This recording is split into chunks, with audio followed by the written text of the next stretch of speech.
Sa isang baryo may burol ng isang matandang albularyo.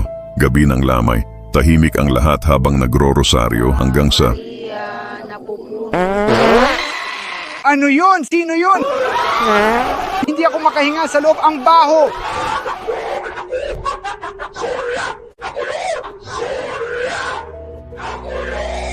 Pero maya-maya biglang sinumpa ng espiritu si Aswang.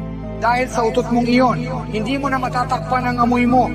Kaya mula noon, kahit anong pabango ang gamitin ng aswang, amoy utot pa rin siya tuwing gabi. Kaya madali na raw silang mahanap ng mga tao.